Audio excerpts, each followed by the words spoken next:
recap of the season. Welcome. Yeah. Welcome in.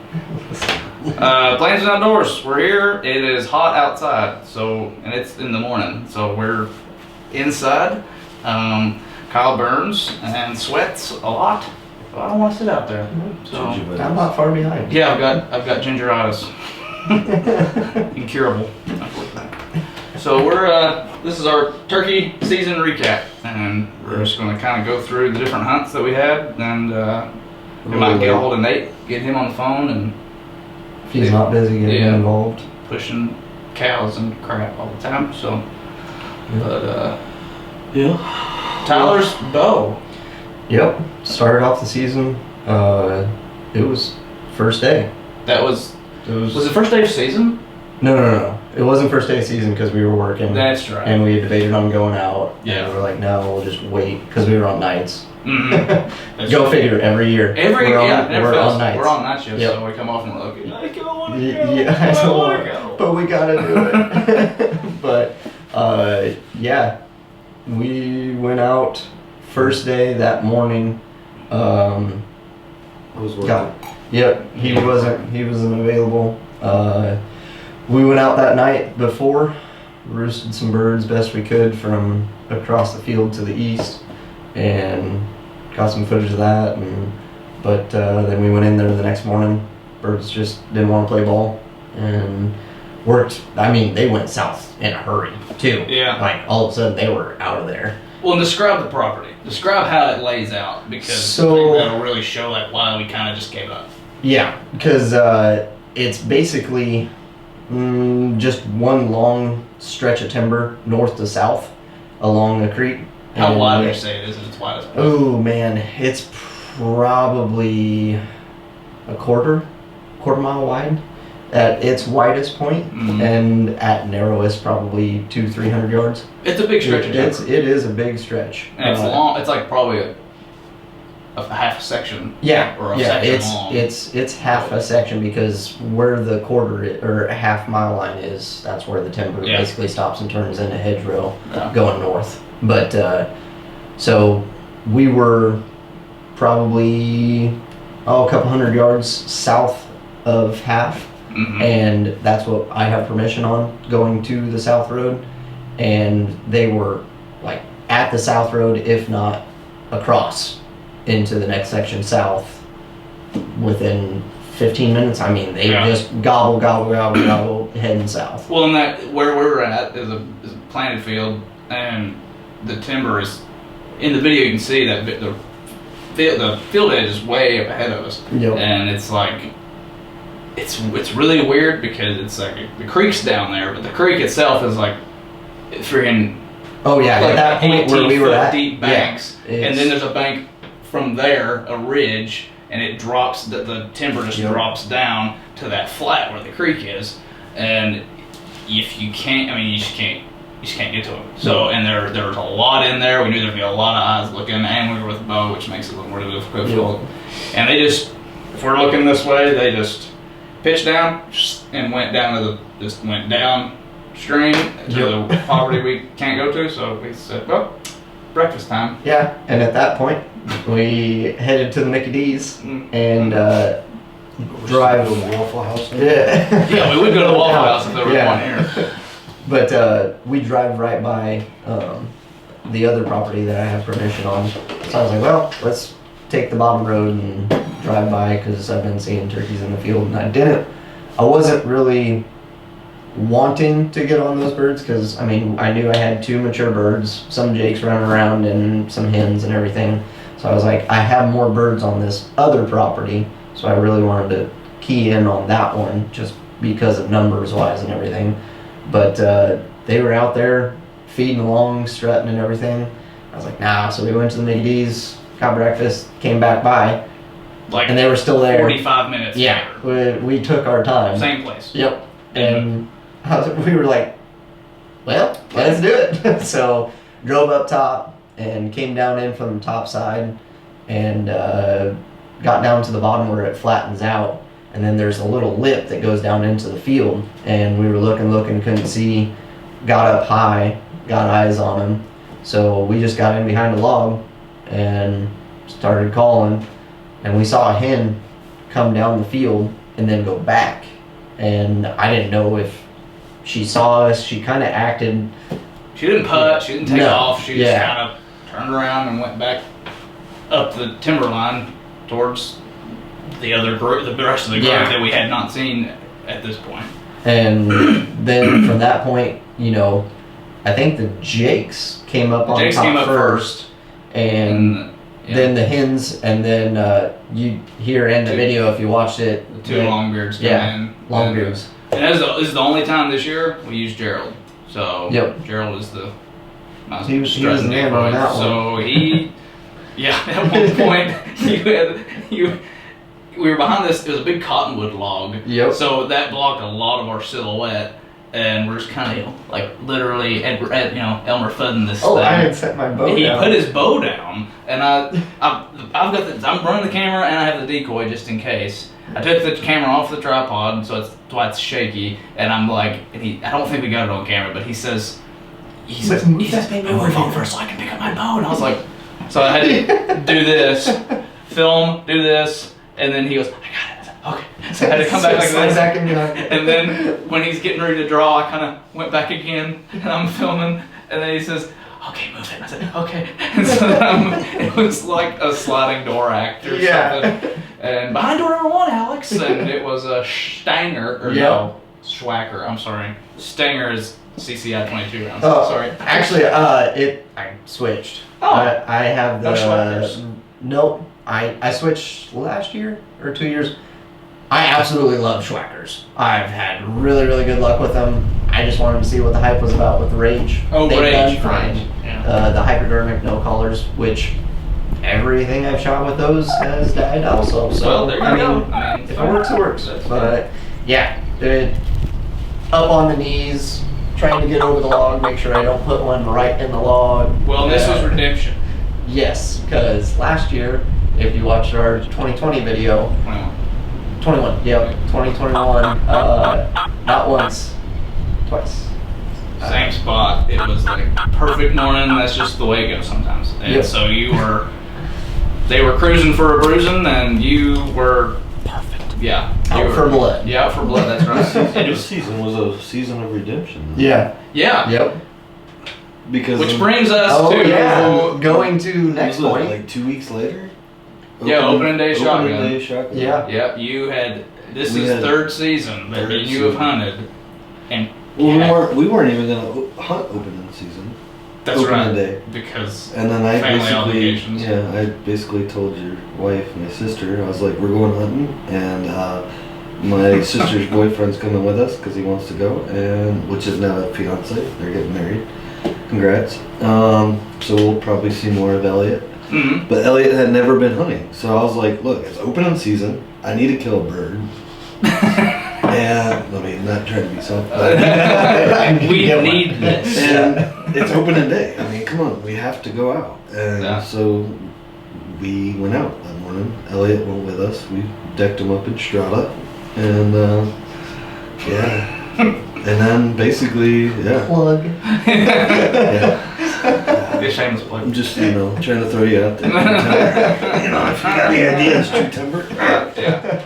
But yeah, we show up, and we didn't even roost that morning or that night before Mm-mm. because we were doing stuff with the family. Yeah. Literally bought the tag at dinner the night before, at the dinner table. But not even 12 hours later, we're out in the woods, and we hear gobbling everywhere. Yeah, there's gobbling all over the place, and We just went to the closest one. right. This is our properties where we have it's cut in half by county road. It's 2 owners, and we've got quite a chunk of acreage there. Almost It's a 500. lot of timber, which in southeast Nebraska is pretty hard to come by. About a quarter of it's timber, out of 500 acres. Oh, I'd say more than that.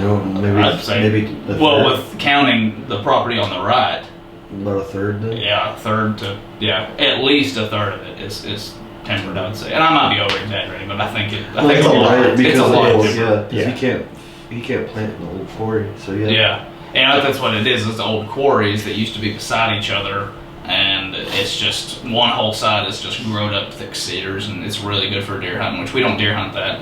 but the other side is a lot of locusts and some good hardwoods, and there's a creek bottom that goes through there, and there was a bird roosted in that creek bottom. Yeah, and it's not like a dip, it's just literally a wet weather creek that runs through it with some really big cottonwoods in it, and he was roosted in there. I couldn't see him, but he was roosted in there.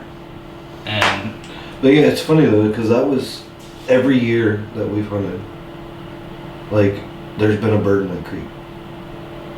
Yeah. First year I went out, in that creek. Mm-hmm. So last year, in that creek, it just wouldn't, they wouldn't cross, or they wouldn't cooperate to where we could get a shot on them. Then, like I said in my first video, it's like, it's not like we... Not like you haven't been on birds. It's not that we missed shots. It's that they weren't cooperating. Yeah. We had a lot of action. Yeah. And like, I mean, just, you know, right there, and just, you know. I mean, there was a video. I'm not throwing the one. Here. Yeah, you probably should throw the one in where he takes a blunder. Oh yeah. If we can find it, it might be lost to the sands of time. That one's pretty funny. That was the year one. That was the first year we were turkey hunting, and then last year. Behind us. Yeah, in that same creek over on the other side, and then there's another where I had decoys out in this planted field, and these hens came out. I mean, hens strutting all over the place, beating up the decoys. It was really cool to watch, and this longbeard finally comes out with them. And as soon as, he come out of the timber, he was strutting, and as soon as he hit dirt, he perked up, putted, and took off. But the hens never left. So I don't know what that was. I don't know if he saw me, you know, like videoing with my phone, or if he just saw these dominant hens to him, you know, fighting and just didn't like it. I don't know what it was. But he just, and I should have. The way we were set up, I wish you had been sitting where I was, because I'd have told you. Because you were here. Shoot that bird. Yes. You go through it. You were sitting to my right, the decoys were to my left, I had the gun, and he literally came from where the cameras. And I couldn't turn or do anything because Kyle was sitting right here. Yeah. I should have just said, if we'd had an extra second or two, I just said, shoot him, and just ducked over. And just, you know, I'd have just went total prone. Like, you know. But then, you know, this year that Brandon is very good at being safe when it comes to. We've had a few other run-ins with other critters where I've not seen them, and then he's like not shot because I would have had blown out eardrums or just or you know I'd have to go change my diaper afterwards or something. You know, wouldn't have been bad. Whitey tighties are full. Oh yeah, it wouldn't have been good. My thing, and that's my thing. I don't know. So long in the military, it's like weapon safety. You know, you have your sector of fire. We need to be. And if you're in my sector, I'm not shooting in that area. We need to be ambassadors of safety while we're hunting. You know. But like, so with the hunt with Elliot, you know, we get down off the hill. He's down. Basically it's this ridge line where one of the old quarries. And then there's a flat, it goes down to a flat spot in the creek. He's in the creek, we make our way down to the flat spot right on the edge of the cedars. And we sit down. I don't think you even called much. You just let him know that we were there. No, I did some tree yelps, and he just... Like, you didn't even do a pitch down, nothing. No. He came down and ran to us. Yeah, and I never would have thought that was a Jake. No. Not a thought in my brain. So I've gone back and that's a Jake, don't shoot it. Which I don't care. It's legal in Nebraska, and I think states that make it illegal to kill Jakes is nonsense. But especially, you know, I mean, I'm trying turkeys a while, and that's a Jake, and I killed it this year. We can talk about that later. But it's, my thing is like, I went back and listened to that video, and like there was one time that he gobbled that was questionable to me, and we were talking. Right. So it was like, other than that, he sounded like a big boy to me. And so, you know, he comes running in, pitches down. He hadn't even done anything but just basically tree helps, and he came straight to us.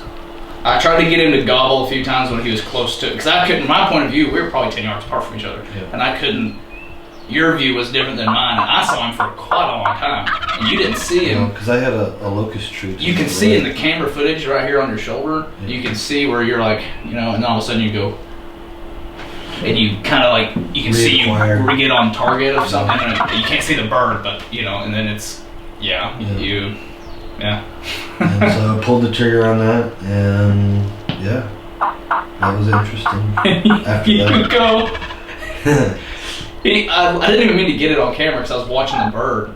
You shot him, and I had him, and then like I stopped moving the camera because I'm watching the bird because the bird flops up and then runs away. Yeah, we're on. And Brandon, you hear him go, seriously? And I was like just devastated for him. Yeah, I was just like, I was about to be like, all right, this is stupid. And then that's what I was thinking. I was like, he's gonna say this is stupid, and he's gonna quit. and then all of a sudden, in the view later, I see the viewfinder, he comes turkey made like a half circle, and then he fell down, and I went, you killed him. Oh, I was like, you got it, because I get super excited and make dumb noises. You even hear it in my bird with the bow.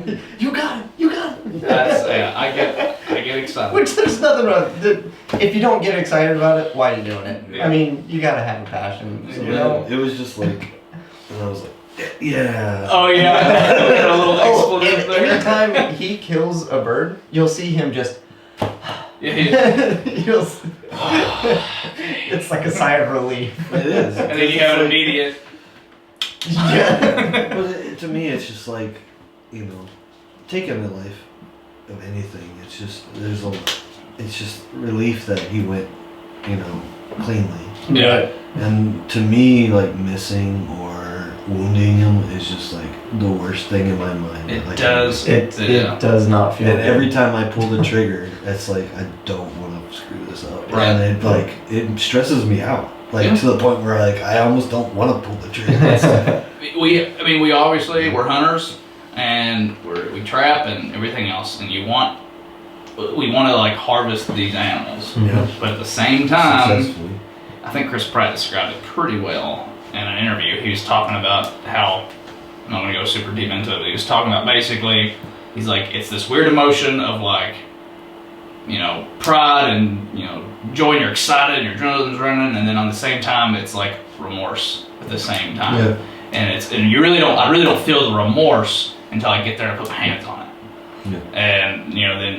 And, but it's not remorse like regret. It's different than that. It's remorse like, I don't know. I mean, you did kill something. Now, we can get into the philosophical debate about, whether they have souls or not.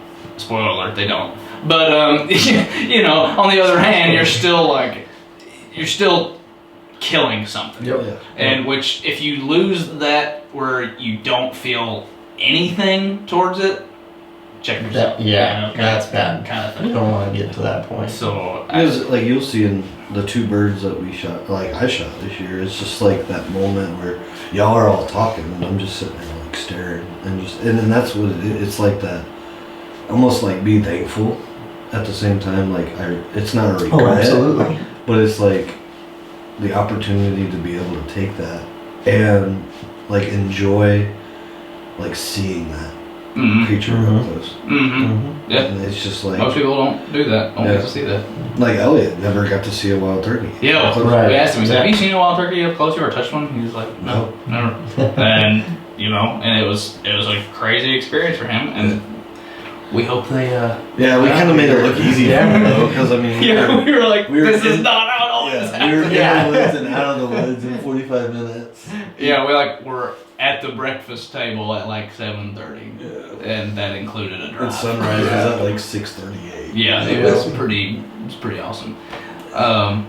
But let's move forward. I think you have on to Arkansas. Yeah, Arkansas. Yep. Well, I don't know if Nate's busy or not. I told him to text me if we could get him to call in, but Nate was with. Save that. Yeah. Well, no, there's not a lot to talk about. Okay. I'll just say it. Arkansas was. You know what? No. It was learning. I'll call him. We'll see what he says. I'll try to call him and see if we can talk about Arkansas for a minute, because he's never been to a place like that before. Yeah, neither have I. That's true. But see, I lived in Mississippi. Yeah. And I'm from East Tennessee, last so 20 years. So. Lots of mosquitoes and you can't see 50 yards. Yeah, my first time ever hunting out of state was. Hey Nate, you got some service? Yep. Okay. Yep. We're going to talk about Arkansas, and I could make it pretty short, but you have never hunted anywhere like that before. So why don't you give some of your perspective, and I'm going to move the phone closer to the mic, so go ahead. Yeah, so a little background why Arkansas, why we did all that. I was on social media a good while, and I made a hunt trade with a guy in Arkansas that had a post. He was looking to make a turkey trade somewhere else in the U.S. and had this property in Arkansas, and he had turkeys to offer. So I made a trade with him, and that's why I chose Arkansas. It wasn't like this place I was dying to hunt or anything. I just thought, yeah, why not? So that's when I called Kyle and had him go with me, and I knew it was Ozarks, and I've been to the Ozarks in southern Missouri before, so I kind of knew what it looked like, but it was still, I felt like it was its own kind of flavor of Ozarks down in Arkansas, north central Arkansas, so that was different. But not only have I never hunted in Arkansas, I'd never even been to Arkansas, so that was fun. For me it was, I enjoy turkey hunting. I didn't grow up turkey hunting, so I'm not as diehard as like Kyle. But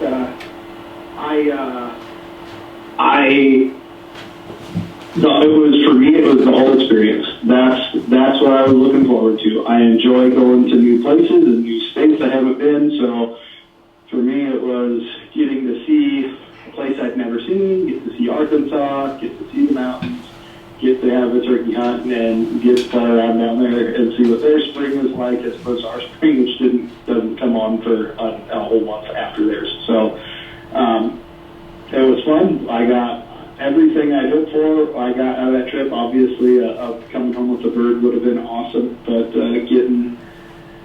getting to see new land, getting to hear and see birds gobble, or get to hear birds or see birds every day we hunted, we got to hear or see, some days both birds.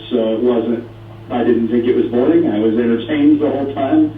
I was exhausted because I'm fat and out of shape, and up and down those mountains was a lot of work. The cabin, the guy that we traded the hunt with, the cabin was just awesome. It was way more than I expected. It was a ton of fun in the evenings, sitting out on the deck, in the cool air, smoking cigars, having a beer. That was just, the whole experience was absolutely awesome for me. I loved every bit of it. That's Good. Heck yeah. Well, and I grew up in East Tennessee, and it was a lot like that. Hunting was a lot like that, deep hardwoods, and whatever. Arkansas was different, but Arkansas is one of the hardest states to kill a turkey in. And that's just the fact. So we had, we were going to have a interesting time, to say the least. And you had never hunted eastern birds before, and right. So this was, something completely different. And I remember you saying, you're like, dude, if we could just see them. He said, but you can't even see them. He's like, back home, if they're not talking, you can at least see them, a mile away or whatever. And he said, but here you can't even see them. And I was like, no, and they don't. They're just a different bird, and they're hard-headed. And I'm not going to say they're harder than any other subspecies to hunt, but it's just a different kind of challenge. Yeah, with that combo of terrain and everything. Yeah, but we had good weather, -1 day. Yeah, which I wasn't even opposed to, honestly, because it was a day where we had to do something different, where we hit the fields, and that was kind of new to me. I'd never thought about how that turkeys would act different in the rain. Because I guess ours up here, our Merriams out here, probably do something similar. It's just there's not a lot of trees to make them uncomfortable with the rain for whatever reason, because they can't hear and they don't like the rain dripping on their feathers, all of those things that birds in a lot of trees deal with. ours don't really have to deal with it. So I've never noticed them doing that before. I'm sure they do to an extent, but I didn't mind that it rained. Yeah, we got really wet, and that was a little uncomfortable, but I didn't mind it because it was like, all right, this is a different day with a new situation, and we got to do something completely different than we've been doing for the 2 prior days. So I thought it was fun. I thought we got all the 4 days we were down there or whatever. I felt like we got the full gamut of having to use different strategies, try different things. It was the whole trip was really fun for me, and yeah, not being able to see that always surprises me. I've been in other, my in-laws live in Michigan, different kind of tree, but very similar. When you step off the path into the trees, you can't see 5 yards, and just because everything's so thick, and that was it. Always surprises me, even though I've done a little bit of that and been in that kind of country with lots of trees. That doesn't allow you to see very far. It always shocks my system, and getting down there and realizing, like, well, crap, if they're not going to talk, it's game over. I mean, and we just have to sit here and hope we see a head walking through the trees. Which, man, you got to have a keen eye for that. Yeah, and to speak to me a little bit, like this was a lesson year for me, and I had to relearn patience. And these old men turkey hunters, especially back home down south, that patience has killed more turkeys than any call ever has, and that's totally accurate. And I had to relearn that this year, but unfortunately, I didn't learn it there. I was still in the process of learning. But we did do that. We sat a long time, call a little bit, wait an hour and a half in one spot, waiting for birds, see if longbeard would come up, couple ridgeline or something, or shock gobble somewhere that we might get on him. But yeah, it was a fun time. It was a really fun time. But yep, it was. Well, do you want to stay on and listen? We're going to move on to different things, or you can stay on if you want to. We're going to talk about different people's hunts. Yeah, I can. I'll hang out for a bit. Okay, cool. If you got to hang up, no worries. Just we'll call you back if we get back to your dad's hunt or something. But yeah. So then we went to Valentine. Yep. And which is Nate's place, Valentine, Nebraska, and it's way out there in northwest Nebraska. It's 10 minutes from South Dakota, Nate? Say that again. Are you about 10 minutes from South Dakota?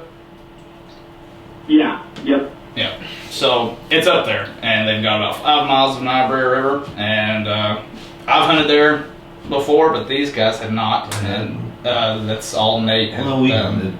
Oh yeah, deer hunted last year. Well, turkey hunt. Haven't turkey hunted, correct. They've not turkey hunted. Yeah. So we went out there and we saw a bunch of birds roost. It was literally the day we pulled up. Yeah, we pulled up and like 100 yards away from his parents' house. We were Birds sitting in the living room catching up, and it was like we looked out the living room window, and about 100 yards, There's some spreaders. they're strutting, and we're like, really? And then literally watch them fly into the tree, and we're like, okay, well I guess that's what we're hunting. Yeah, we're hunting in the morning. We know where we're gonna be. And Yeah. So then, they came down.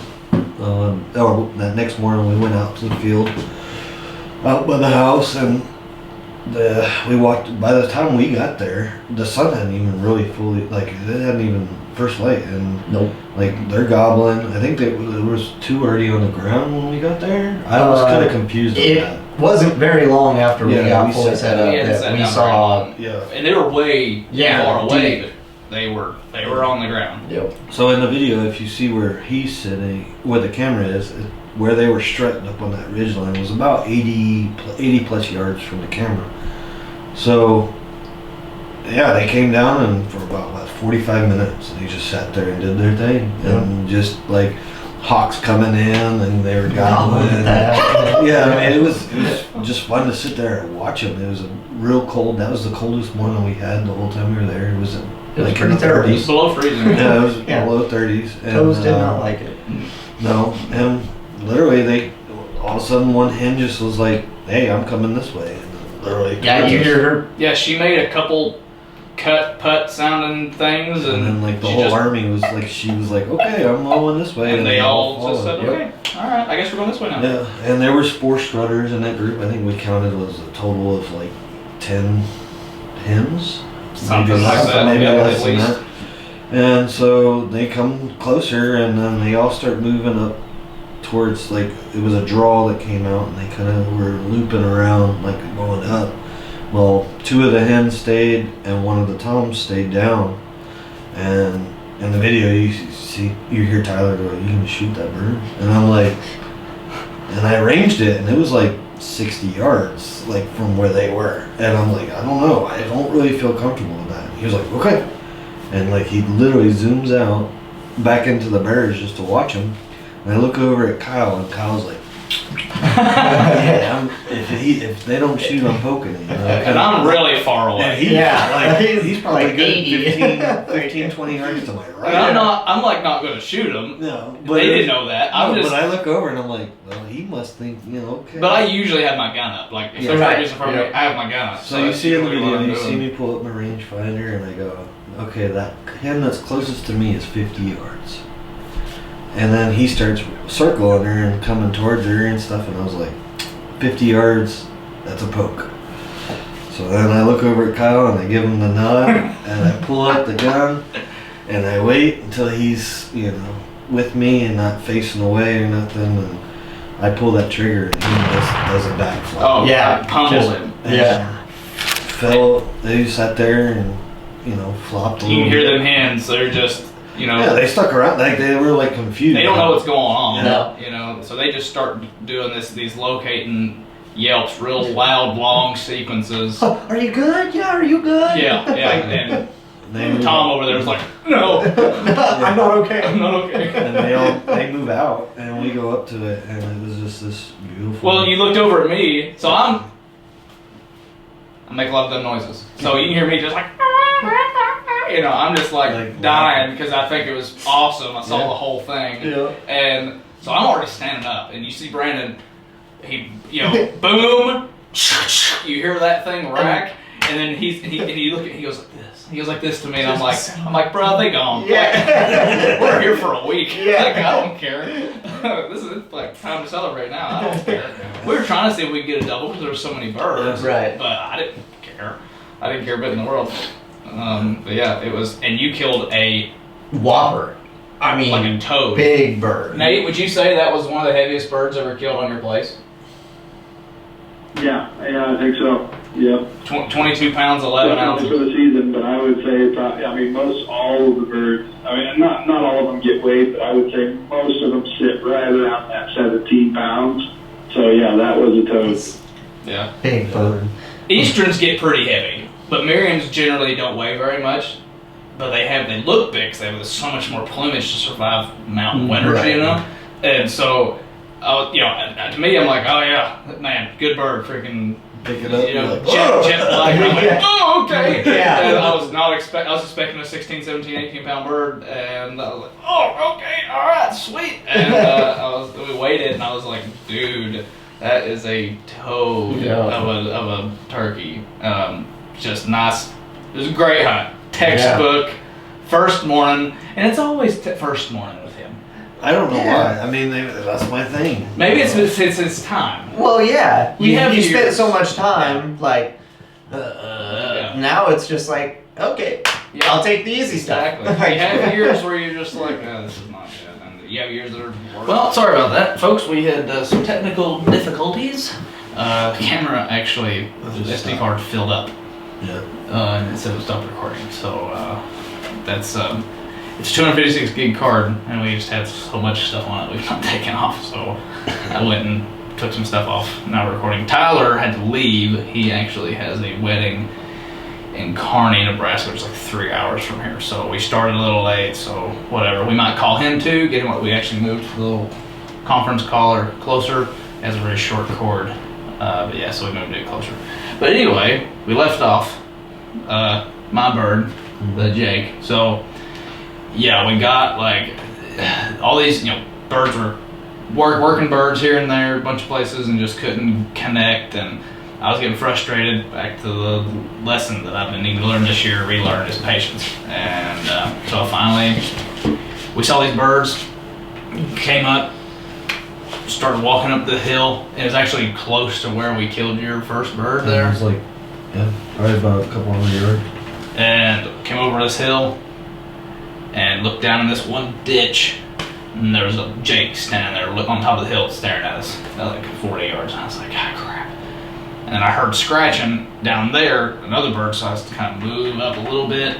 And Brandon had the camera, but something happened with the camera to where the exposure just was off. It was whited everything. Yeah, out. the exposure was off for some reason. I don't know if it was the bumpy ride. Could be. I don't know what happened, but we fixed it, obviously. But yeah, it was just wide out.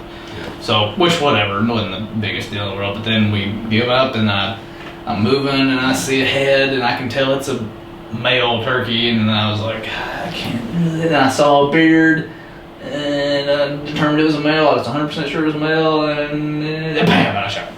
And it was like 30 yards or something, and pummeled him. And you know, we're allowed one bird on Nate's place. He manages it very well.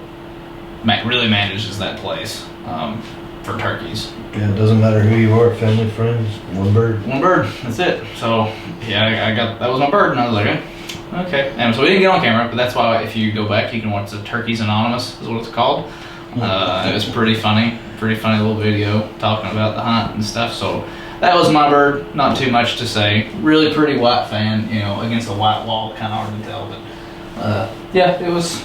But even like I was saying earlier before we filmed, like even that he was an older Jake. You can see by like the evenness of his fan was almost. I mean, what, he's 3 stripes away from all his fans being even. Yeah. 3 stripes on the feather, which is what, an inch. Yeah. Like you look at my Jake that I shot compared to that. Like I had a couple feathers that were starting to even them out, and he gobbled like a tom. But I think that as a Jake was more mature than my Jake. Yeah. But I understand your frustration because, like we said, there's only one bird limit at the ranch. Mm-hmm. There's hundreds of birds, and I don't think you were frustrated at the fact that you were frustrated at the fact that you shot a Jake, but you weren't frustrated that it was a Jake. It was the fact that you shot a Jake. That's correct. When we knew there was others, birds. Yeah. It was more of a, you weren't frustrated in the fact that you shot a Jake. It was the fact that you shot a Jake when we had the opportunity, if we were patient, to get a top. Right. And to come back to it, like in hindsight 2020, I think it was actually good because the way we were kind of planning it, the hunting, I wanted you guys to get birds first. So you were up first morning, bang, boom, bada boom, we're done. Tyler really wanted to get one with the bow.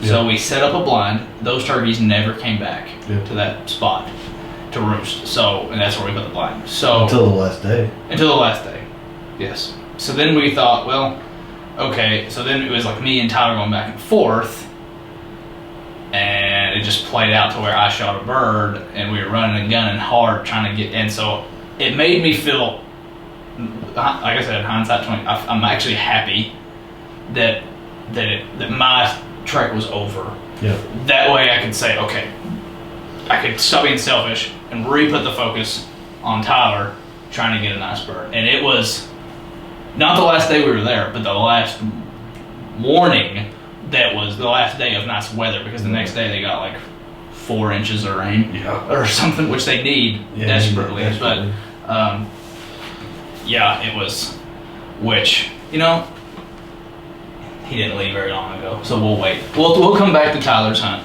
We're gonna next talk about, let me give a cheat sheet here. Well, the next on the list is my second bird of the season. So I'll talk about that one. I was sitting at the house. Didn't even know you were going out to shoot guns. Like, thanks for the invite. Yeah, sorry. Our schedules are so different. I don't know when he's working, when he's not working, and his changes. Yeah. Like mine changes like on a system, and his changes whenever it changes. So So like if I'm working my regular days and then like my off days, if I go up to the academy and teach, then there's 2 of my 3 days off gone. But you know, or if you know, 3rd week of this month, instead of being off these 3 days in a row, I'm off this day, and then like have 2 other days here and there. So my schedule is like, when it comes to trapping and hunting, is very, it's it's very hard to work with, because like, unless I go, all right, like Valentine, we plan that trip months before. So I went to work and I go, hey, I'm taking off from this day to this day, and I have the vacation, because I counted. I was like, in those weeks, at most, I'm scheduled to work this many days, and that's how much. And I was like, I have the vacation. I don't know which days I'm supposed to work, but that's, you know, my boss's job to figure that out and make it vacation. I just have to put in for vacation. So like, I honestly, like, until like the week of us leaving for Valentine, I didn't even know what days I was working that day, that week I was supposed to do. We were in Valentine, because our schedule rotates so much. Yeah, exactly. So yeah, it's funny. Like, I was sitting at the house and you were like, "You see Plainsmen?" Yeah, check like, the Plainsmen was like, Outdoors what? Instagram by any chance? I was like, "No, I'm sitting at the couch watching TV." And I was like, oh, sorry. I am in like street clothes. Crappy blue jeans. What was the street- purpose of going out there? Okay, so another buddy we have, Skylar, he's not a hunter at all. And I don't mean that negatively, I'm just saying he doesn't care to hunt. He just doesn't do It it. doesn't. He is total, like, Guns. yeah. He loves Yeah, guns. well, he's all about that right there. He's all about that stuff, and he's all about, you know, up there. But yeah, so we were just out there shooting. He had built a new AR-10 and a 6.5 Creedmoor, and he was wanting to stop that in. And you know, it was like May 13th-ish or something. It was pretty hot, and I was just kind of in a lull and not hunting a lot. And I'd hunted some by myself, no cameras, nobody else with me, just me.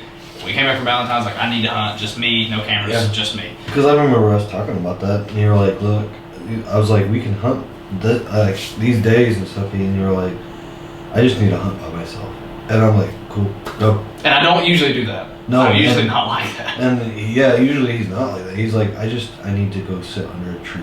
And to me, I'm like, I fully understand. You need to go check yourself. And in the woods, I that's did. the best place to do. Is you have a lot of time to just think. I was under a long beard, multiple warnings, and I really had to teach myself this year. Again, it's okay if the bird wins. I'm not trying to make this like an existential thing. I'm just saying that's what I had to realize, and I had to remember that. And it's okay if I lose. And I mean, multiple times I was under a bird. It's just, I mean, I was under a bird one morning, and 2 birds it turned out to be, and watched him the whole time. I mean, I'm in the tree. I'm like not moving, waiting for him to pitch down, and these birds stayed in the tree until like the same trees till like 8 o'clock, 7:30, something like that, Weird. and gobbling the whole time. No hens with them, and they did something that never happened before, and they flew. Thought they were pitching down. Oh no, they flew to different trees looking for me because I'm calling, you know, and they were convinced I was somewhere, but they couldn't see a hen, so they flew to other trees. Flew right over top of me. Flew to other trees and was like looking for a hen. And one flew about 100 yards away to another tree, and one flew probably, you know, further away than I liked. And they finally pitched down and hit the ground about like 8:20. This is like late April. Almost 2 hours past sunrise. It was insane. They finally flew down. Perfect morning, you know. I mean, the sun shining, no rain, nothing like that. And they just walked off away from me, and I hunted for a little while longer, and they got on someone else's property up on a hill and gobbled for a while till about 9:30 in a strut zone, and you know, and that's all she wrote. And that happened a few times, and I've got some cool footage. I might roll it here. same spot. I went to that same spot, didn't roost birds that night before, just went that morning, expecting them to be in the same bunch of cottonwoods, and there was only a lone hen there, and I've got some video of her, messing around the tree and stuff, and it was cool. And but then, so we go shoot. We're going to shoot, and I'm going to put some different loads through turkey guns that I've got, and I've got a 28 gauge that I've turned into a turkey gun that I bought for my wife, and it turns out it was a youth model, and I wasn't paying attention. I was so excited to actually find one, so I bought it, and it turned out it's a youth model, and she's so tall, she couldn't shoulder the thing, and even with a limb saver on it that adds an inch, I couldn't. I could, but it was like difficult. So, and that's for wing shooting. So I asked her the other day, I was like, hey, I know about this gun for you. Do you care if I turn it into a turkey gun? And she was like, I don't care. So I bought the only turkey loads I could find in 28 gauge. I bought the only choke that I could find, and which was a Carlson's, and patterned it at like 48 yards or something, and it shot a little high and right with the bead. But I put a Meadow Creek mount on it and a Burris Fast Fire 3, and that thing is hot at 50 yards with a 28 gauge. I was absolutely blown away. So anyway, we were out there shooting that, and I had a couple of turkey guns that I was messing around with, but I didn't have enough loads for them. I only had 28 gauge. Well, we get there, and we're getting set up, getting ready to start shooting, and Skyler... Did you shoot that bird with a 28? Yeah. I didn't know that. Yeah! I thought you had another gun with you. I did, but I didn't have any other ammo for Oh, I thought you shot that with like your... No. Your 20... No, I shot that with the 28. That one has officially tasted blood.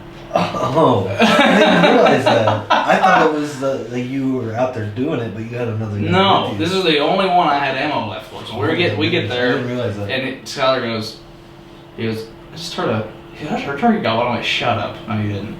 And he was like, no, really, like north of the property. I heard one. I said, nah, you didn't. So I start listening, and real far off, I hear a gobble, and it's like midday. And I was like, huh.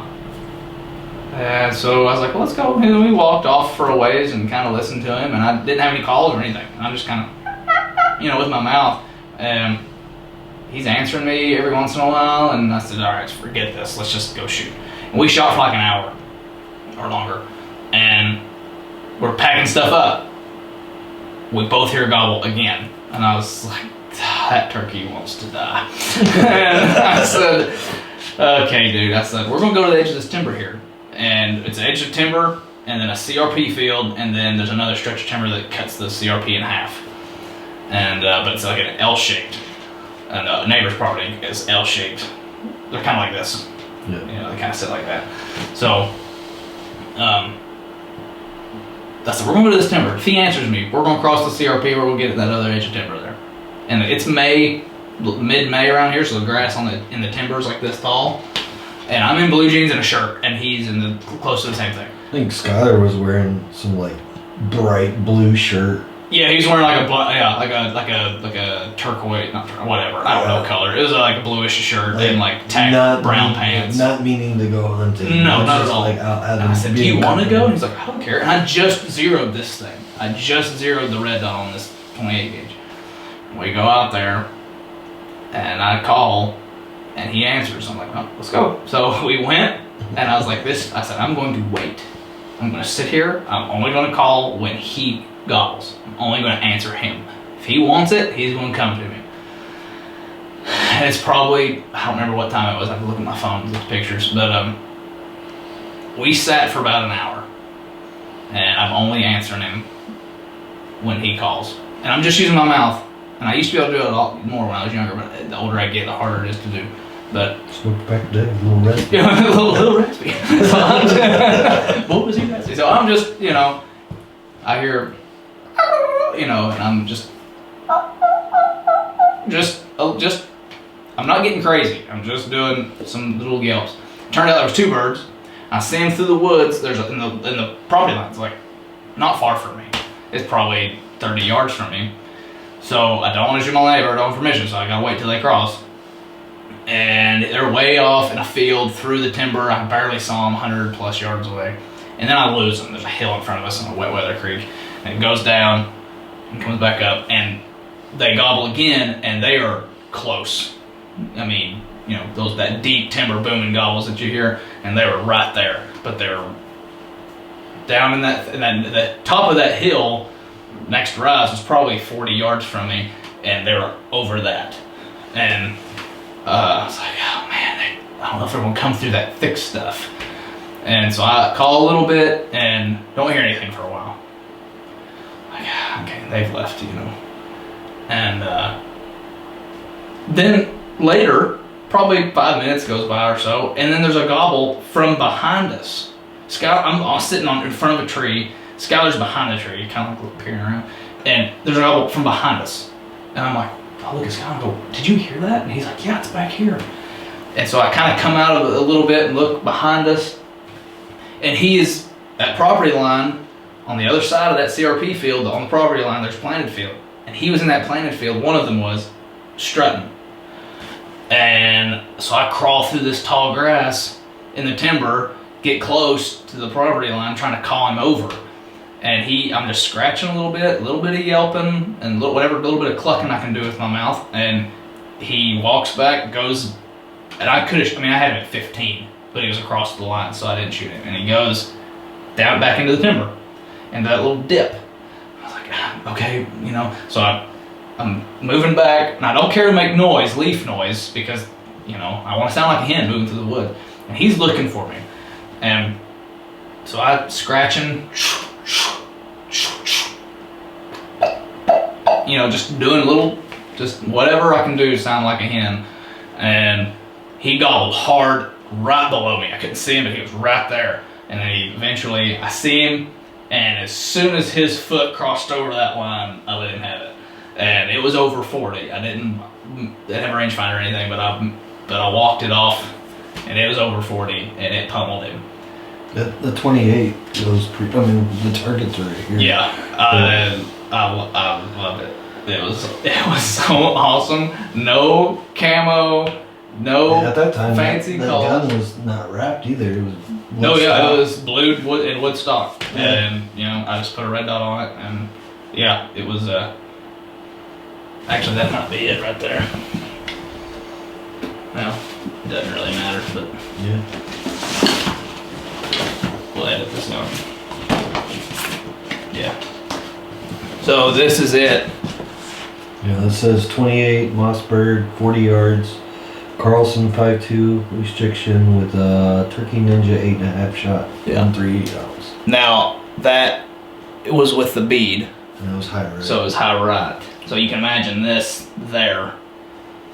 Yeah. So it pummeled him. Well, I put a red dot on now. It's obviously good. I'm zeroed that way. But anyway, yeah, and I was stoked. Yeah. My heart rate did not drop for a long time. I thought I was gonna have a heart attack because I was just, you know. And if y'all follow us on Instagram, you saw my dumb self getting all excited and antsy in the story. And way Paul did it. Yeah, yeah, I didn't wear camo back in the day, so it was awesome and humbling. And that was my last bird of the season right there. That I killed. And I think you learned a lot too from that. I did. Like, you know, you did a lot of stuff for other people this year too. Like you can't take away from that. Like, yeah, you had the opportunity, like you went to Arkansas for yourself with Nate, and we went to Valentine, and you had a chance to take a bird. But like, you think about it, you had more opportunity to hunt for other people than you did yourself. Yeah. Like me, opening day, that was me. Mm-hmm. You know, we went out there for me. Like, I pushed everybody to go for me. Like, I wanted to shoot a bird. I wanted to. And you were like, let's go, you know? And I think you don't give yourself a lot of credit in that. The patience, yes, your patience for yourself, but you put a lot for other people. Like, you think, you know, Eli? Yeah. You know, taking Elliot out with us. Yeah, I took Elliot. You know, trapping, we took JT out and showed him stuff. It was a lot of, even though when it's your turn, or your time to hunt for yourself, yeah, your patience is a little lacking, but you put a lot into helping other people too. Well, and I appreciate that. I found out this year that I enjoy just as much, if not more, other people killing birds. Yeah. So when you think about the hours you've put in with Tyler, with him in the bow. And that's difficult. Yeah. Trying to kill a bird, running a gun with a bow is hard. And I hate turkey hunting from a blind. I'll do it if we have to, but I really don't enjoy it. It's just deer hunting for a turkey. And he loves that bow, and we give him a hard time about it. And but it is what it is. It's just not my cup of tea. No, it's not. Like, I even sold my bow this year. I'm not. Dun dun dun. But it's because I want to buy a really nice crossbow instead. So, and what I've got a wife and a 16-year-old that wants to shoot it, so I can't sell my. Well, there you go. If you got kids and a wife that wants to shoot the bow, then yeah. My wife wants to shoot a deer with it, so that'd be pretty cool if we get that on film this year. That'd be pretty awesome. So Elijah is this other guy that we know he's become a buddy, and we were just kind of acquaintances through other friends, a mutual friend, and he's never hunted anything. Him and his son never hunted anything before, ever. And he asked me out of the blue, Kyle, will you take us turkey hunting on our place? And him and his family have quite a bit of land. And he said, yeah, can you take us turkey hunting? And I said, absolutely, I would love to. Do you guys have hunter safety? No. I said, well, you got to do that before I can do anything, and I can't help you there. I said, here's the link. Y'all go to it. You can do it all online, whatever. So it gets down to the last week of season, and they finish the very last week of season. It was the 28th, and season ends here the 31st. And I was like, well, we're going to go in the morning. We tried to roost birds that night, didn't hear anything. And I was like, yeah, he was working, and I was like, this is not good. I was like, tomorrow's going to be, and I'm trying not to be, pessimistic, but I'm like, this is not good. I'm not hearing birds, and I've read a lot of things this year about roosting birds at night and how some people say it's like a waste of time and whatever. I don't know. I'm neither here. I'm like on the fence about it, but whatever. And we go out the next morning, and it takes us a while, but we finally hear birds, and we hear birds all over the place on neighboring properties that we can't hunt, and like all over the place. And to make this long story short, it was me, his 16-year-old son, and him, and he was pulling the trigger, and he was using my 20 gauge and shooting TSS number 7s out of it, Indian Creek 555 constriction. So we had these birds up on a planted field that came out like this onto a point, and there was timber all the way around it like this. And we were working these birds from the bottom. They never would come down in the timber and leave. So then they were up here on the top, gobbling.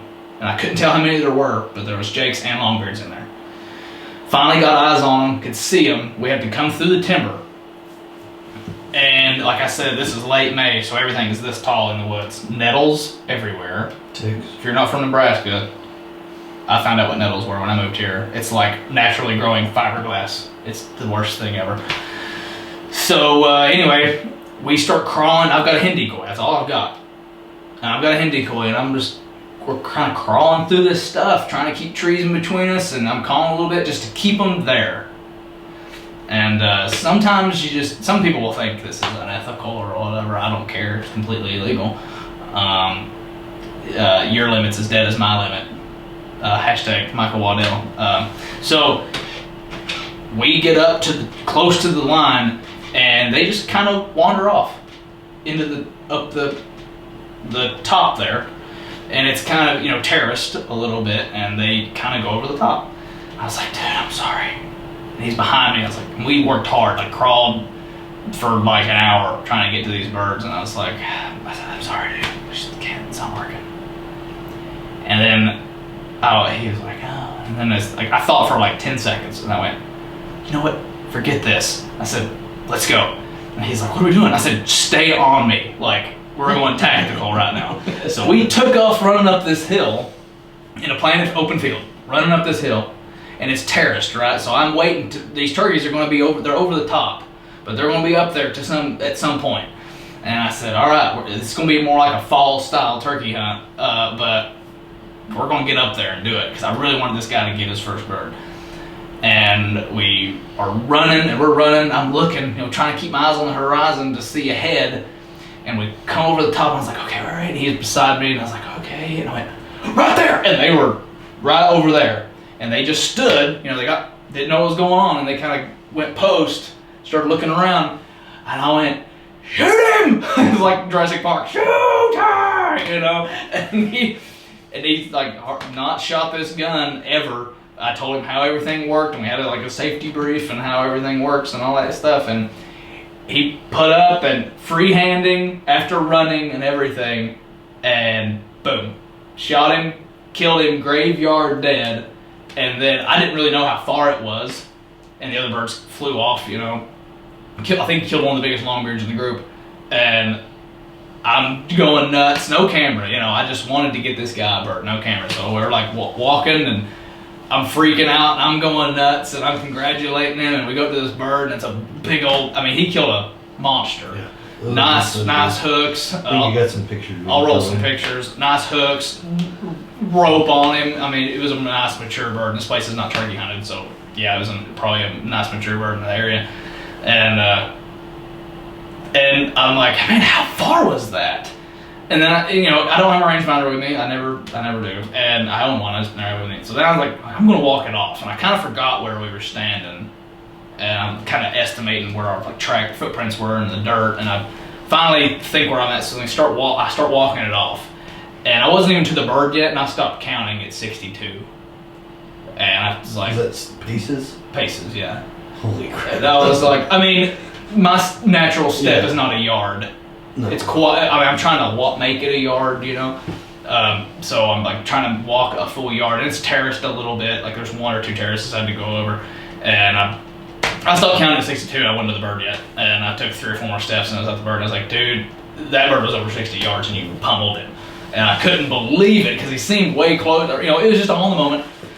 Some people would say, oh, you shouldn't take a shot like that far away, and, you know, whatever. This is part of hunting, you know. Sometimes you make mistakes, and sometimes it all pays off, and, you know, I mean, we totally ran towards those birds. But it wasn't like they were out in the open and we ran at them, like trying to flush them like people do in the fall. Run them up with a 4-wheeler. No, we literally, everything was completely, and it was a blast, and I loved it. I absolutely loved it, and we harvested a lot of meat off of that bird for him, and he loved it, and now they're going to buy their own camo, buy their own shotgun and everything, and as I was leaving, I was driving home, and down the hill from his parents' farm, in the field, another field that was huntable, there was 2 hens and a strutting gobbler right there. And I went, oh, okay. And I videoed it with my phone, and I turned around, and I came back, and I was like, hey, does your son want to go kill a bird? Because there's one right down there, like literally right down there. And he was like, and his son was kind of like, oh, I don't know, you know. And that's fine, you know, he was kind of nervous, and that's fine. I was like, okay, hey, you got all your life to kill him. So, yeah, it was a blast. It was really fun. Really happy for him. Roll pictures, you know, you've seen, if you follow us on social media and stuff, you've seen the pictures and stuff. But let's try to call Tyler, because we are pretty much at his bird. Yeah, in Valentine. Yeah. Sorry. So popular. I don't even know where I put my phone. It's over there somewhere. Yeah, I put it on the back, right?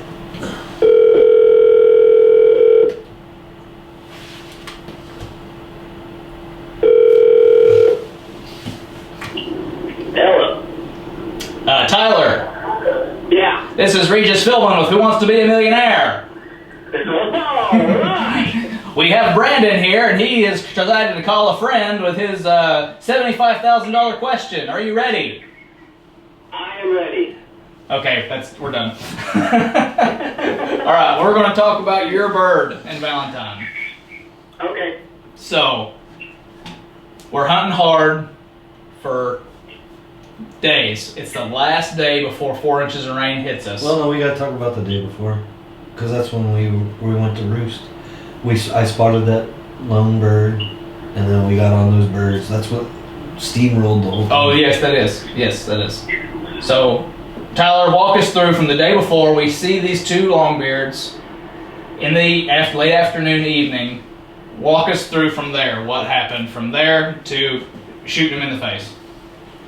Well, so like Brandon said, saw that lone bird, which took us clear to the east, and from that point, it just kind of got hectic from there, because we were just sitting there talking, and we thought we heard a hen, and we're out in the middle of this, what would you call that, pasture ground?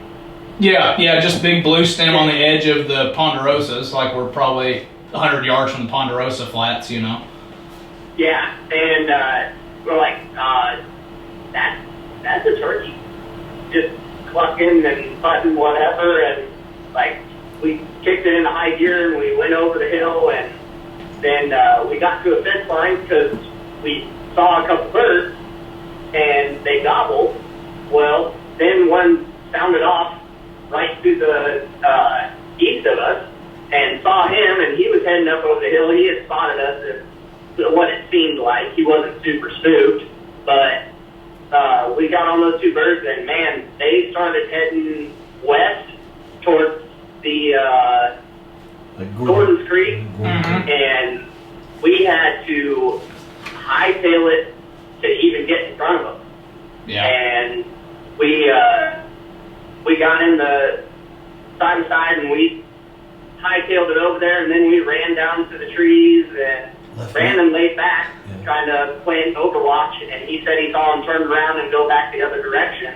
So we went out to roost birds that night and never heard a bird, and we just made a game plan that we were going to go back to where what majority of the action sounded like the day prior, and person got those first thing. We got in on those birds, and they were probably, 60, 80-ish yards across this canyon. Then it kind of, we set up on the other side, but where we thought they were going to go, they would walk around on the tree edge, and we'd be in good spot. Well, we busted them off the roost, and from that point on, we were playing catch up. We went through two valleys. Yeah. Pretty much. I mean, and big valleys. Like, yeah, big. Yeah. Yep, and Brandon, he met us up on top of one. Yeah, I was like, hey, we're getting further away from the gator. yeah. So to save getting any further and having a really long walk back, he went back and met us up there, and we were just standing there making a game plan to go where we thought they might be and head on east and look down into the field, and there's deer galore in that field all the time. I was like, oh, deer? Awfully dark. And pulled up, and there were the two strutters, a jake, and what were there, 4 or 5 hens? Yep. Yeah, there's quite a few. I can't So remember. I ranged that. That was over 1,200 yards from where we were sitting to where we saw them. Yep. And so ended up, which also, kicker of the story, is they were at most 150, 200 yards away from the cabin. Yeah. We could have just, slept in, taken it easy. Yeah. I know. So we hightailed it down the hill and got in the side by side, and we headed back towards the cabin, and we kicked out, ran up to the cabin, got a little footage right there at the cabin, and showed the birds and kind of made a game plan, and we stayed low, and it was either go at them or go down right along the Niobrara. And so we made the decision that we were going to get right down there because there's a good sized bank that we could use as cover. And obviously with the Niobrara running, didn't have to worry about our sounds hardly at all. And we snuck down the riverbank all the way down to 52 yards was what it ended up being, and just kind of popped up, waited for him to turn right, and squeezed it off. And I mean, got a lot of meat, but 52 yards, Yeah. So, but and I came home with the prettiest bird I've ever killed, my first Merriam, and one less spur. Yeah. Oh yeah, I forgot He about shot the that. spur. One of the shot like went Through the went low, got probably somehow in the pattern got rogue and went all the way down to his foot and popped one of his spurs in half, which is crazy. But it also shows it's a good to get positive light here, silver lining. That is showing you how much denser and how much more energy that TSS carries at long distances. I mean, with number 7 at 52 yards, it hit a spur and broke its wing. We've said before, a lot of people or some people consider themselves purists, and you shouldn't be shooting a bird that far and blah blah blah. And it's like, look, if I'm patterning my gun and I feel like it's lethal at these distances, then I'm going to do that. And that was 100% lethal. I mean, it's just the pattern on that choke, and that shot went a little wide, but it was 100% lethal. And I thought that was an awesome hunt. I could have got a little better footage, but your hunt was like perfect, seal the deal, wrap this little present up with a nice bow trip. In 12 hours, I'm dumping 4 inches it was of rain. it was a really good way. Like you said, I mean, it was going to pretty much be our last. Good opportunity because we had all that rain moving in, and it was just going to get rough. Yeah. And freehand footage, that's tough. But I mean, you see those birds, and with the way it finished out, looking at those birds, I mean, they were absolutely picture perfect. Full strut, gorgeous as could be, white tips, and I got to come home with a super pretty nice bird, and I couldn't have been happier. And you did it with a shotgun. Yep. And to boot, we got done with that, and we headed up on top where we had originally spotted those birds and did our final interview up there. Yeah. And man, that just had a beautiful to cap recap. the trip off with that was amazing. Yep. Shared some wild turkey together and had a really good recap, and then we just relaxed the rest of the time and worked on fans, and it was a great trip, and I know we can't go every year, but it's a wonderful place. And Nate, we'll talk to him a little later about his dad's bird that he got this year. Which was an incredible bird. Nate actually did some little NWTF record book stuff, and he put in their little their little score calculator, and I think it was and this is not subspecies segregated, it was just the entire state, and I think it was number 70 in the state, I think, or something like that, overall bird, so, which is kind of cool, I mean, there's a lot of birds killed here, obviously. Last year there was over 30-something thousand birds killed, so to have it in the top 70 record book, put in the records, that is, but yeah, it was pretty cool, but well, that was awesome, man. We'll let you go. We know you're driving, and we know you're not alone. So we'll we'll let you get back to driving, and we will talk soon. And what we're going to talk about. Well, you are bow fishing right now, off and on, so we'll have some videos of that. Yep. You've got some hunts you'll put up closer to fall from years past of some deer and maybe some pigs. We'll put those up later, and we're gonna do some prep videos for fall. Yep, you're putting out a lot of mineral and stuff. We're putting out summer goes, like you said, with some bow fishing and getting mineral out, and maybe show some progression of hopefully some nice bucks got running around. I just got trail cameras out here the other day, but hopefully get some good progression from them, and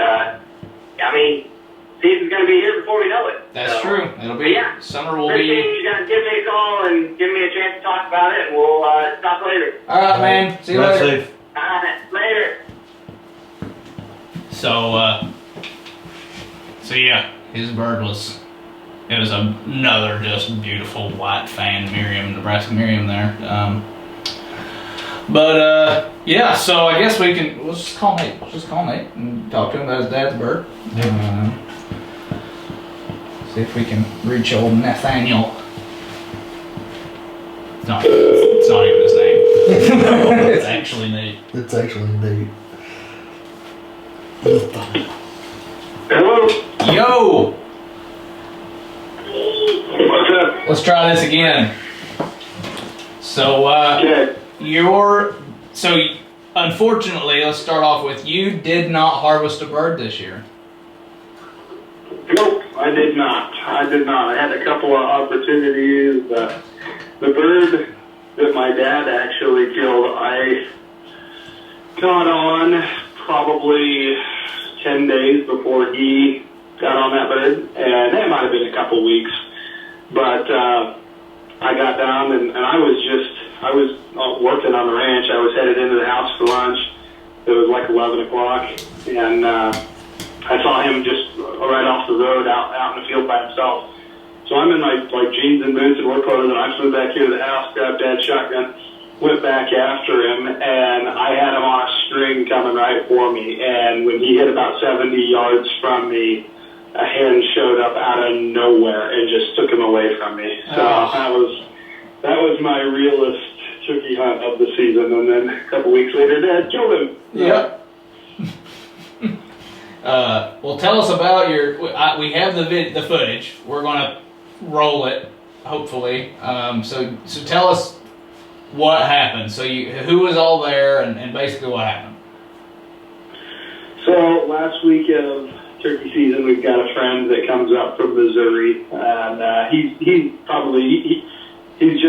character, and he had a lot of excitement about turkey hunting, and he's just a lot of fun to be around. And he has been hunting with us for 10 or 12 years. And in 2015, after seeing how much fun those guys were having, I was like, man, maybe I need to try this turkey hunting. So he's kind of the one that got us into turkey hunting. And when I started showing interest, then Dad kind of started showing a little bit of interest. And he was up this year again, last week of turkey season. Him and his cousin filled their tags right away. Within a couple days, they each had their bird.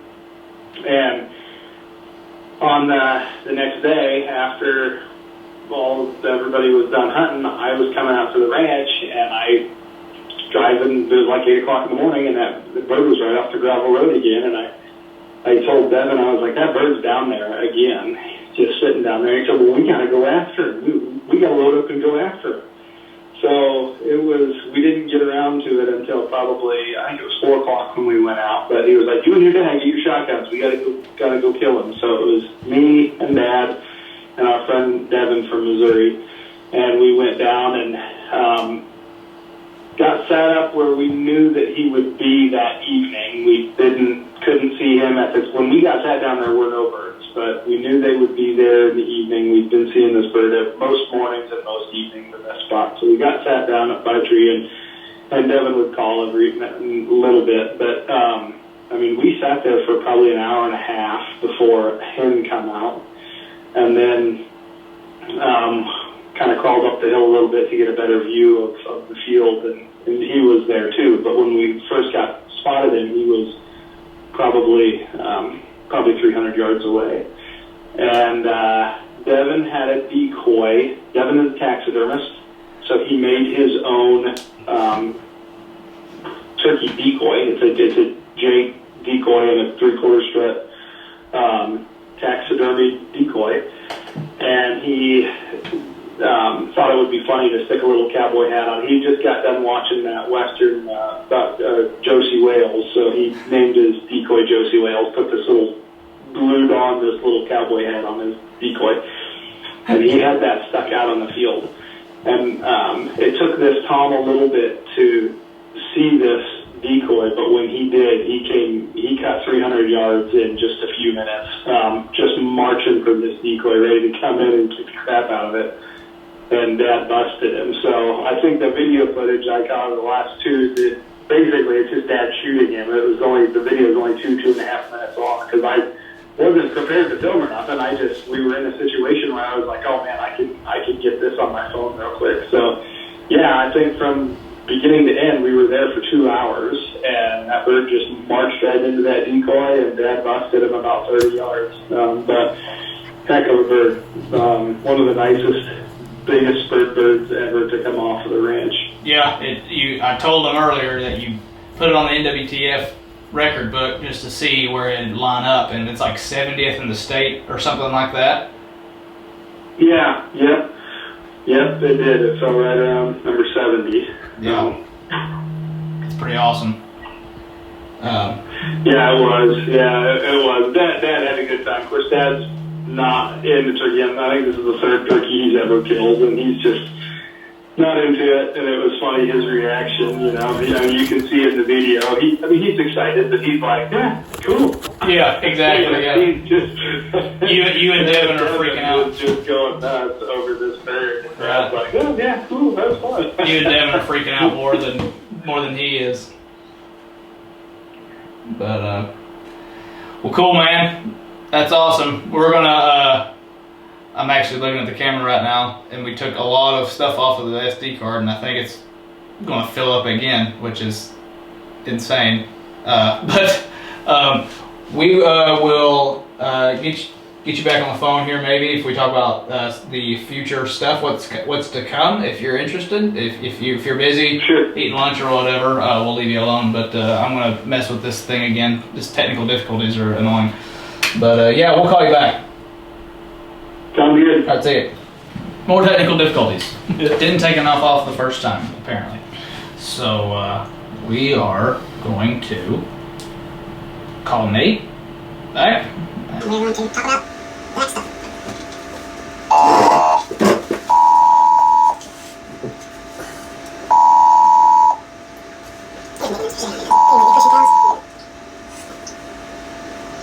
Hey, this is Nate Dodson. So I didn't. Okay, Nate's pushing cows. That's totally fine. He's actually working today. He works every day. So, anyway, so the last things we had to talk about. Basically, what's next? What's coming up? Turkey season's been over for a while. We've been meaning to do this, but we've just not been able to get our schedules together. And obviously, we're busy. I mean, Tyler had to leave, and like Nate, it's hard to get him in just because it's 6 hours away. And it's kind of funny because like we clear our schedules for the seasons that we like to hunt. That's true. So when it's not seasons we hunt, we're busy. Like I've been working a lot of overtime. Mm-hmm.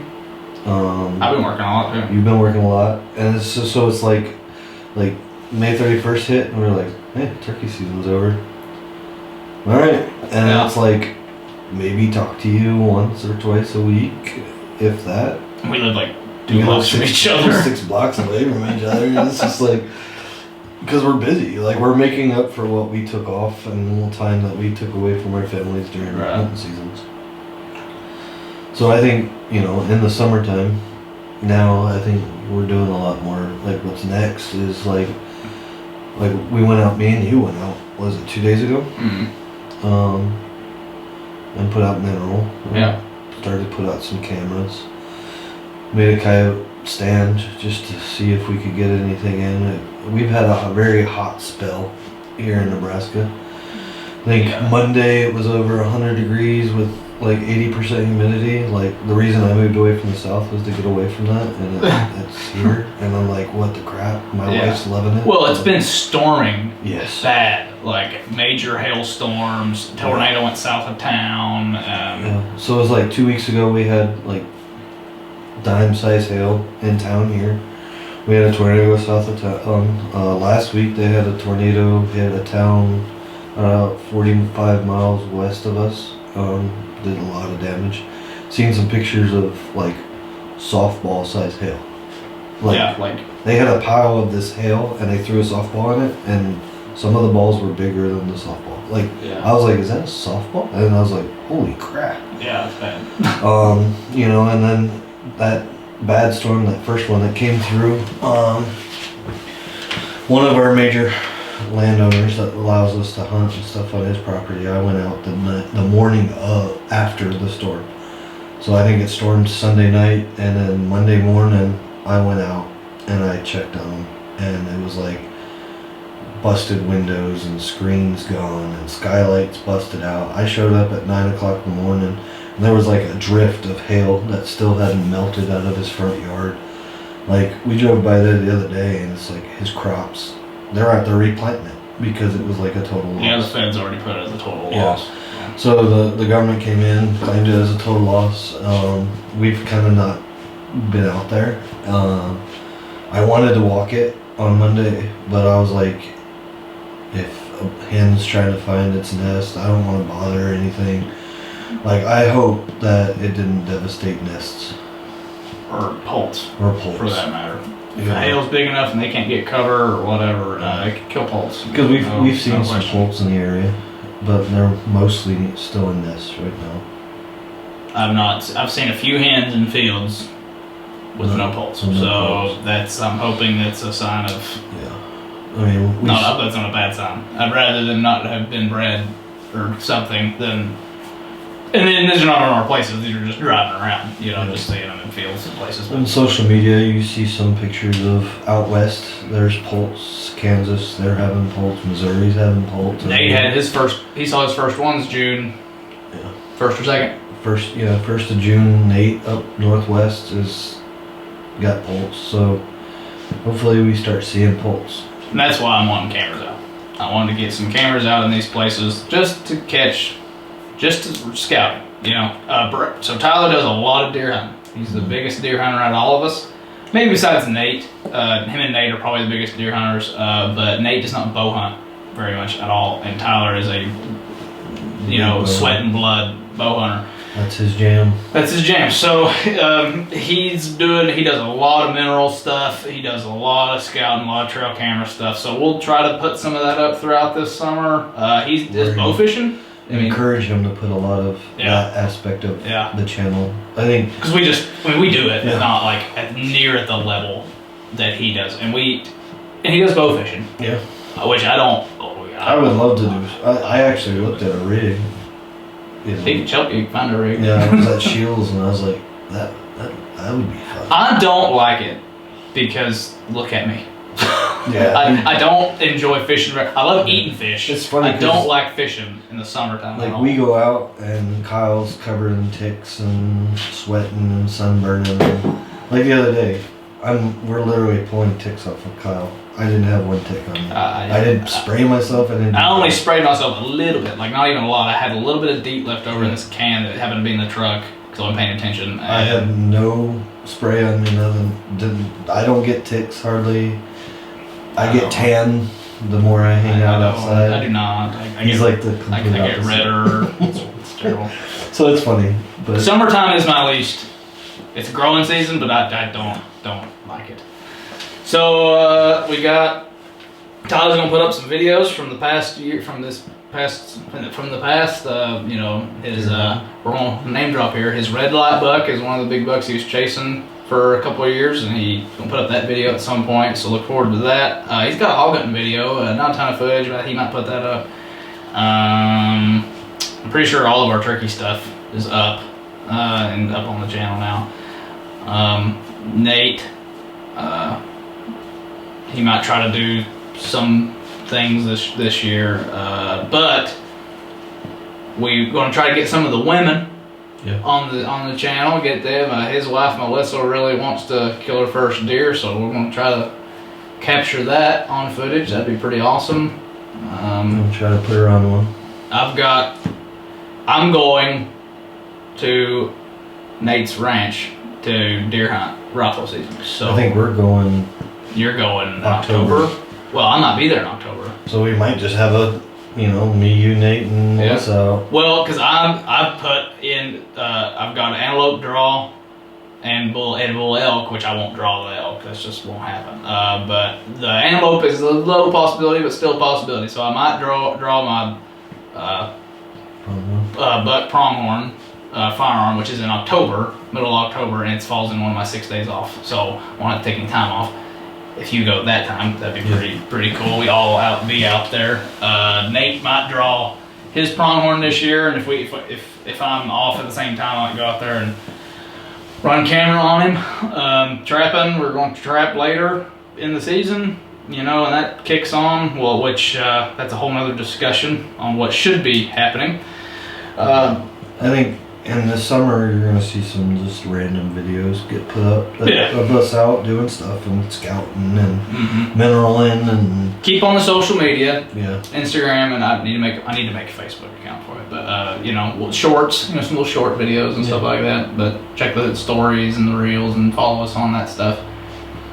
But which leads us to the next thing. Well, no, and then okay. Next year, what's new? So I bit the bullet. I bought a 20 gauge. Oh, he bought a 20 gauge. That's so yeah, I got me a little TriStar 20 gauge. And you went back and forth. I did. I went back and forth in what I wanted, cause like I have a Mossberg 500. I have the Mossberg 835, both in 12 gauge, and they're both pump. And I'm like, if I'm gonna buy a new gun, I want a new gun. I want something different than what I have.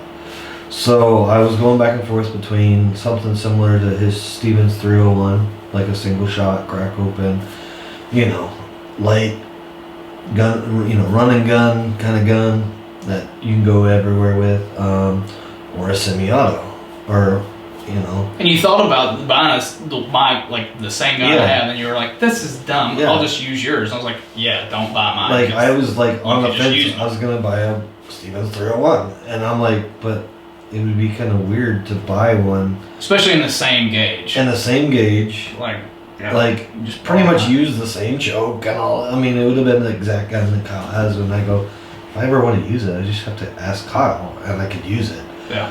And so I was like, whatever, I'm gonna get a semi-auto. So I've been looking at TriStar. TriStar has budget semi-autos. You know, it's not a Brownie. I'm not gonna pay. Nope. I have 4 kids and married, and like I'm not gonna drop that for a gold trigger. I could, but it's like, how do I justify it? You know. Yeah. And so I was like, I'm looking at TriStar. They're a good budget gun. I've seen they've got a lot of good reviews on it, and I sat on it for probably a month and a half. I thought you gave up. I thought you said I'm done. I was like, maybe next year. You were looking at the Viper. Yeah, I was G2. looking at the Viper G2. And it's like I reached out gun. to a couple of our gun guys, and like they're like, yeah, this is how much it costs, but I can't find any. And I'm like, oh. And like I go to Cabela's and Bass Pro, and they're like Shields, and they're like, yeah, this is how much it costs, but we don't have any in stock. And I'm like, oh, okay, whatever. Whatever. I guess that's a sign. Well, then one day I'm in Lincoln at Walmart. Wally World. Yeah, and I go back, and I'm like, whenever I go in Walmart, I always go back to the hunting area just to see, you know, because turkey season had just got done, and a lot of their, you know, whatever is on sale, and I'll look through their calls and stuff. Well, then I looked in their case, and they have TriStars in Walmart, and I'm like, okay, I didn't know that. Well, I didn't realize they're out of Kansas City, which is only an hour, 2 hours south of us. But like, all their TriStars were 12 gauges, and I'm like, that's not what I want.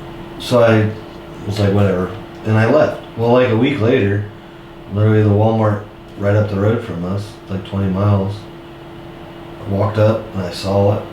They had the TriStar, it wasn't the Viper. Raptor. It was the Raptor 20 gauge and the 12 gauge. And I was like, let me see that 20 gauge. And the 20 gauge is in a youth configuration. Yeah, and it's got a youth configuration. It's everything's perfect yeah, for turkey. It's light. And I was like, let me see that. And she hands it to me, and I'm like, oh, cool, you know. And I'm like, yeah, I gotta go talk to the bookie. And so my wife was like, yeah, get it. And so I pulled the trigger on it, and I bought it. And through this off season, I'm gonna set it up. We're gonna build that thing out. Maybe we'll have like a day where we're just like, maybe we'll have like a short video where we're just like, here's our guns, here's our turkey guns. And so like, it kind of stinks in the fact that, you know, I wanted something different.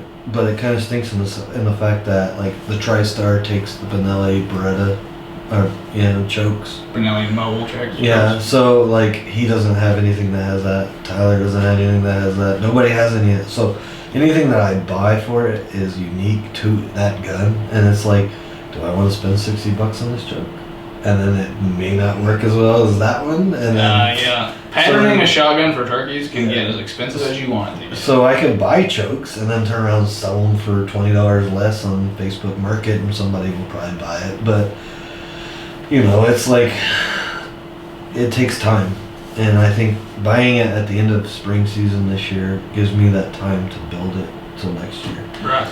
And so like I want to shoot it so before I set it up, like trap shoot it a little bit just to play with it and work with it and breaker in. So now, let breaker in. But I don't think we're gonna have a problem with shooting turkey loads out of it. No. So that's what's coming next. So next year I will, instead of running her with my 12 gauge Mossberg pump, I'm going to be running around with a 20 gauge TriStar. It's the way to go anymore, man. I don't use my 12 very much anymore. I use mine. I literally took my 12 gauge, I can still use it for turkeys, but I changed the chokes on it back to where I can shoot coyote loads out of it. And basically it's going to be like, I'm going out to check mineral or go check cameras. I'm probably going to put it on my back and bring the drop gun. There you go. Put that. Pop him. Those copper plated BB loads in it, and if I see a coyote when I'm walking through the woods, hopefully I can get it. One less.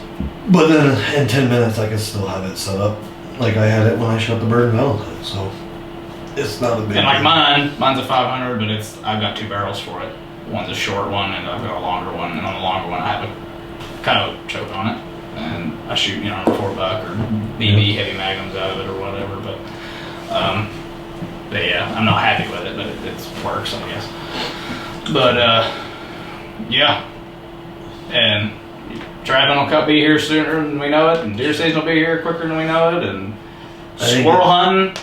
Yeah, I got a new 22. He's got a new 22 also, and now we're gonna be. So yeah, my 22, I got that like halfway through last year, and never actually got to take it out because Nebraska has some weird seasons for squirrel, and work scheduling didn't line up, and I think we like to go when it's cold. Yeah, I don't like going. It opens in like August, but like what? I don't want ticks and fleas. Ticks and the leaves, you can't even see them, and they're going to be covered in fleas, and yeah, it's just not fun. So we wait till after the, even after the first freeze. So we usually wait that long, and it's fun. Yeah, I ended up buying that Winchester Wildcat. Yeah. 22. Yeah. In Strata. True timber. If you're watching. Yeah. So, and what's funny though is I've already looked online. We're not sponsored by anybody, but Gunskins have Strata wraps. I've tried to tell him to wrap that because we'll show you. We'll do a turkey gun video. Yeah. We'll do a turkey gun video, and we'll learn. What is that? Like an expedition. Yeah. An expedition of the. That's not what an exhibit. Whatever. And I'll do some progression. Maybe a little bit 20-second video of what I did with the gun. Because I'll show you my gun, and then I've wrapped it in Realtree timber, and it's pretty good. It looks. I I know the imperfection in it because I put it on it, so I'm like, and I show people, and they're like, oh man, this looks good. And I'm like, okay, so, and I love it. And all I need to do is just drill and tap some sling mounts in it, and I'll be ready to go because it's. Yep. I'm not gonna just carry it like this. I want to sling on. But it's funny though because when I was looking at those TriStars, I use Strata. I don't know if y'all have noticed. All my camo is Strata, true timbered Strata, which is sold through Cabela's or on their own, independent. But they have a TriStar for Cabela's, the TriStar Viper G2 with a pistol grip and that was in Strata. That was completely Strataed out, and I'm like, yeah. But it was double for what I paid. Yeah, more than double. Yeah. And it wasn't like $1,000. It was like $700 and something gun, and I'm like, but I could buy one that's not in Strata for $400 and something. So why? You got it for less than that out the door. But then I got the bike. Oh, you get the bike. I got the Raptor out the door. Was under $400. Yeah. Just go with so it. I'll put $60. Put a wrap on it. A $60 wrap on it, and I have the same thing Cabela's is selling. Exactly. and you're out the door way cheaper. Yeah. we're gonna change notes. We've been talking about it. Tyler and Nate are on board. We've been talking about it, and to quote Nate, well, we've been talking about it for a while and thinking about it, and I think it'd really be cool. My brother, Kevin Harris, Smoky Mountain Discs in East Tennessee. If you live in East Tennessee, check him out.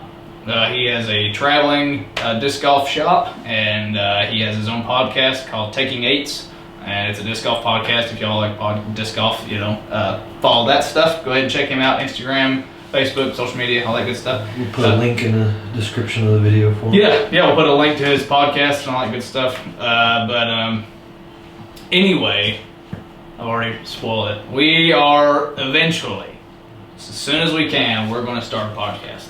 Yeah. Plainsmen Outdoors podcast, and and to quote Nate, when I had this idea and I asked everyone, I was like, hey, what does everybody think about it, a podcast? Nate was the first one to respond. He said, podcasts are life. Yeah. He is a podcast man. That's all, he listens to podcasts all the time.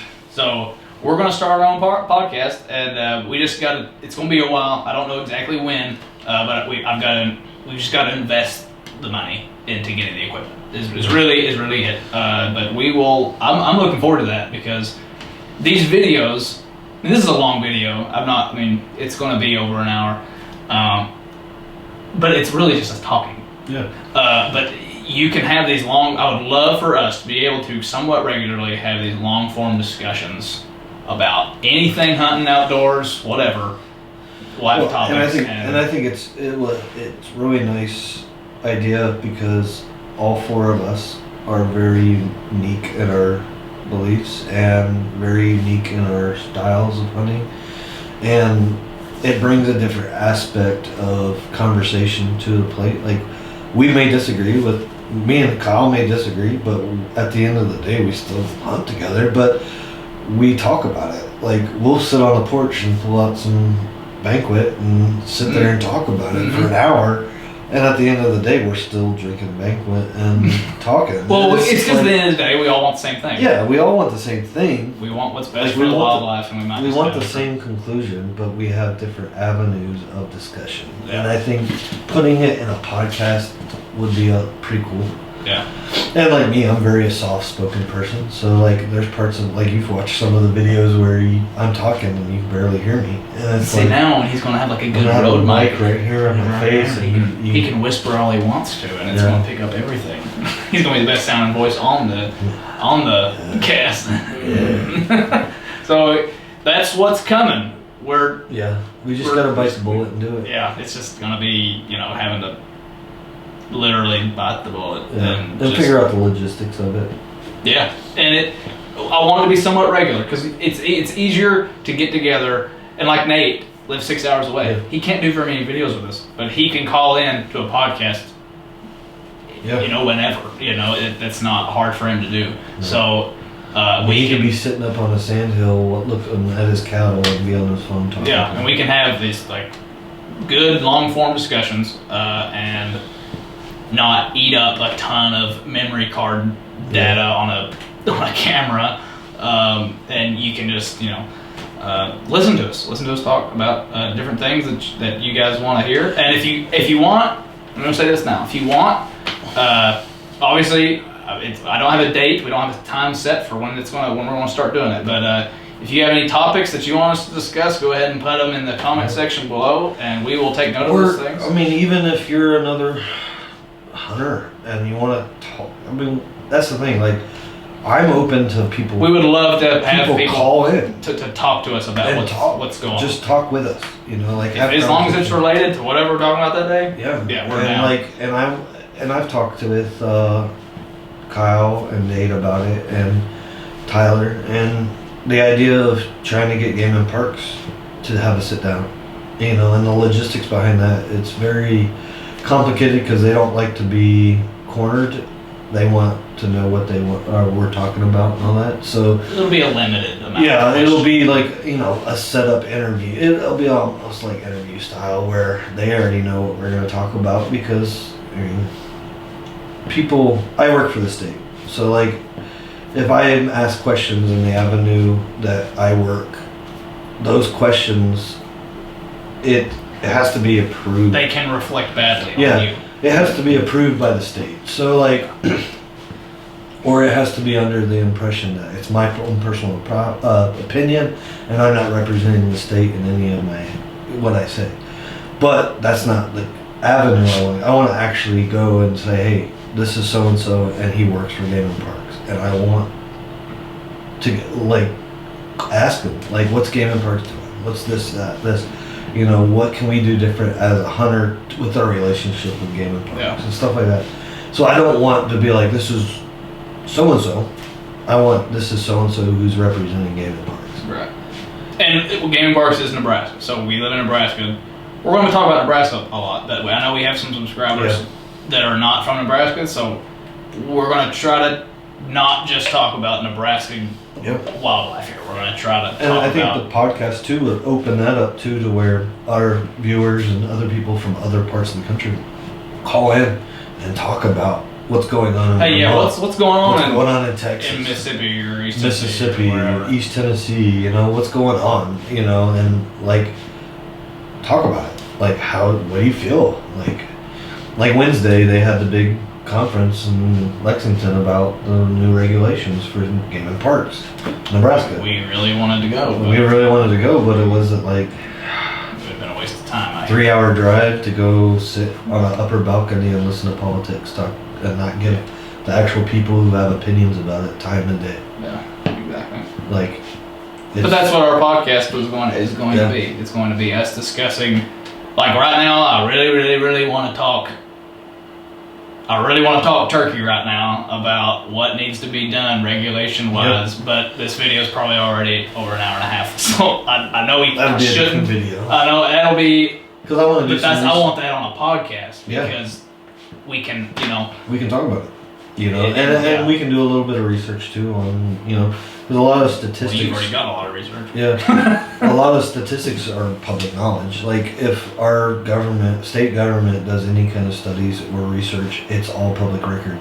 That's any state. It's supposed to be public. So like you go and get on their websites and it's a pain to find. It took me almost an hour to find it because like they don't make it easy for you to find it, but it's there. Yeah. And if somebody goes, well, why don't it's there, and they show you where it is, but like to go in there on your own and find it, they don't make it easy. Right. But like for 3 years of surveys and statistics of wildlife, it's on the website. Mm-hmm. And so like going through all that, and then like with this whole new meeting, like figuring out what got changed, what needs to be done. Or what they decided, I don't even know what they decided, if it was. Basically, it was the staff coming up with proposed changes to turkey regulations for next spring and this fall. And there was also other animals too. Yeah, they had other things on the agenda, but so they're going to be talking about all that, and I doubt anything happened, but we'll see. So, because even the proposals did not make me happy. So, but so.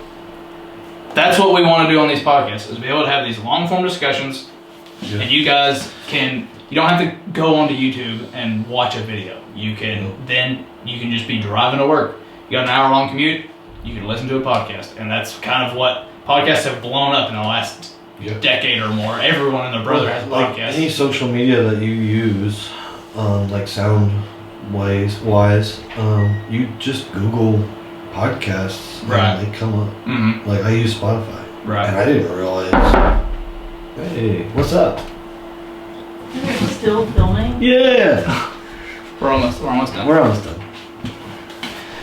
Okay. I mean, well, so that's that's it. So we're gonna podcast. I think it'll work out. Yep, we're gonna do a podcast and. We're going to do it. Plainsmen Outdoors podcast. So look forward to that. And this is our turkey recap. So hope you all enjoyed our discussion. And we will see you soon on future videos. Look forward to the podcast and everything, guys. So Plainsmen Outdoors, guys. See you later.